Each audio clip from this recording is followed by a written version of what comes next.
United સ્ટેટ્સમાં તરુણો દિવસના 2.5 કલાક સંગીત સાંભળે છે. 2.5 કલાક દિવસના. અને કેટલાક સંગીત પ્રેમી પરિવારોમાંથી આવતા લોકોનો ઉછેર અમેરિકામાં થયો, જેમાંથી એકે કહ્યું કે મારા મગજમાં એટલા બધા ગીતો છે કે હું ઈચ્છું છું કે લોકો એ ગીતો મારા મગજમાંથી કાઢી લે અને મારા મગજને ખાલી કરી દે, કારણ કે તેના કરતાં હું બીજી વસ્તુને વધારે પસંદ કરીશ. ત્રણમાંથી એક પ્રખ્યાત ગીત સ્પષ્ટ સંદર્ભો હવે ધરાવે છે. જો આપણે ગીતોની વાત કરીએ તો તમે થોડા પાછળ જાઓ અને 30 અને 40, 1930 અને 40, 30s એન્ડ 40sની વાત કરીએ. એ ખરેખર ગીતો હતા. મોટાભાગના ગીતો સાંભળવા લાયક હતા 1950sમાં પણ. Teach your children well. Their parents' health did slowly go by. Don't ever ask them why. If they told you, you would cry. Just look at them and sigh and know they love you. You know, sometimes you got bad parents, still they love you. આવા હતા શબ્દો. હવે તમે ગીતના શબ્દો સાંભળી જ નથી શકતા, કારણ કે બહુ જ ઘૃણાસ્પદ હોય છે, ખૂબ જ ગંદા હોય છે.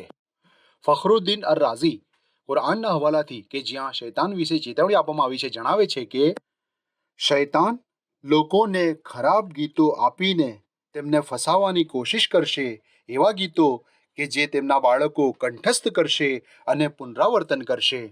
મફાતિહ અલ ગૈબમાં 13મી સદીમાં તેમણે આવું કહ્યું હતું. તો હવે આપણે શું કરી રહ્યા છીએ? આ શૈતાનનો ખુતુવાત છે. તે લોકોને તેમના દરજ્જા પ્રમાણે ફસાવે છે. અમેરિકા પ્રમાણમાં નૈતિક દેશ હતું. તેને પોતાના નૈતિક મૂલ્યો હતા.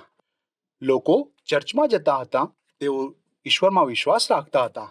નશો કરવાથી દૂર રહેતા હતા. અને આને બહુ સમય થયો નથી.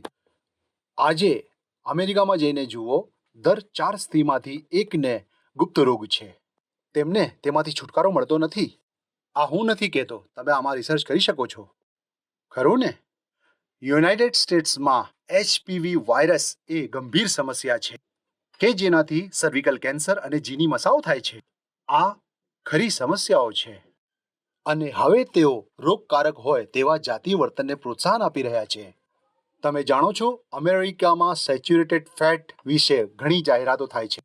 તમે એક બર્ગર ખાઈ લેશો તો એ તમને મારી નાખવાનો નથી. તે થોડું તમને નુકસાન કરશે. તમે 100 બર્ગર ખાઈ લીધા તો પણ તમે મરશો નહીં. તે તમને બીમાર કરી દેશે, પણ મારી નાખશે નહીં. પણ જે અમાન્ય છે એ રેક્ટલ ઇન્ટરકોર્સ, ગુદામૈથુન, જો એક વખત થયું તો તે મૃત્યુદંડ બની શકે છે. માત્ર એક વખત. અને છતાં અમેરિકામાં સેચ્યુરેટેડ ફેટ્સ સામે જોરશોરથી ચેતવણી આપવામાં આવે છે, જ્યારે ગેરબંધારણીય સેક્સ્યુઅલ બિહેવિયર વિશે કશું જ નહીં. આવું શા માટે? કારણ કે આનું તરફેણ કરનારી લોબીઓ છે કે જે આને હેટ સ્પીચ ગણે છે. શા માટે? આ યોગ્ય નથી. કારણ કે એક વખત જો તમે ગુપ્ત રોગનો ભોગ બની ગયા તો તમે તેમાંથી છુટકારો મેળવી શકતા નથી જ. અને રજિસ્ટર્ડ નર્સ તરીકે કામ કરતી એક મહિલાએ જણાવ્યું, ગેસ અને આંતરડાના વિભાગમાં મેં 2 વર્ષ કામ કર્યું. મેં ગુદામાર્ગના સંભોગની ઘણી અસરો જોઈ. અને આ જ કારણે પુરુષે પુરુષ પર અથવા પુરુષે સ્ત્રી પર આ કૃત્ય કરવું પ્રતિબંધિત છે. આપણા ધર્મમાં આ હરામ છે, અમાન્ય છે. અહીં સમલૈંગિકતાની વાત નથી, પણ બીમારીની વાત છે. કારણ કે જો તમે આવું કરશો તો તમે ગંભીર બીમારીનો ભોગ બની શકો છો. ગુદામાર્ગનું સ્ફિંક્ટર પોતાનું કંટ્રોલ ગુમાવી નાખશે.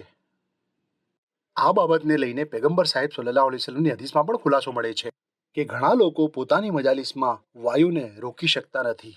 તેઓ હવા છૂટ કરવાના આદિ બની ગયા હોય છે, કારણ કે તેમના સ્ફિંક્ટર હવે કામ કરતા નથી, કારણ કે તેમણે તેના ફંક્શનનો નાશ કરી દીધો હોય છે. એવું કંઈક કરીને કે જે બિલકુલ થવું જોઈતું ન હતું. પણ તેઓ આ વિશે લોકોને શિખામણ આપતા નથી. તેઓ કહે છે આ સામાન્ય છે, તમારી જાતે આનંદ મેળવો. કિશોર વયે સ્પષ્ટ પદાર્થ સંદર્ભો માટે કેટલી વખત સંપર્કમાં આવે છે? 35 કલાક. તેઓ દિવસના 2.5 hours મ્યુઝિક સાંભળે છે. 35 પ્રતિ કલાક, 84 પ્રતિ દિવસ, 594 પ્રતિ સપ્તાહ. આલ્કોહોલ અને ડ્રગ્સ વિશે આ ગીતોમાં તેઓ સાંભળે છે. આ છે શૈતાનના ખુતુવાત. એક વર્ષમાં 30,700 આ રીતે ગીતોમાં આલ્કોહોલ અને ડ્રગ્સની પ્રશંસા અને તરફેણ કરવામાં આવે છે. એક સર્વે પ્રમાણે પોપમાં 90%, રોકમાં 14%, R&B હિપહોપમાં 20%, કન્ટ્રીમાં 36% અને રેપમાં 77% દારૂ અને નશીલા પદાર્થની જાહેરાત થાય છે. અને આપણે આ તમામ બાળકોને રેપ સાંભળતા કરી દીધા છે.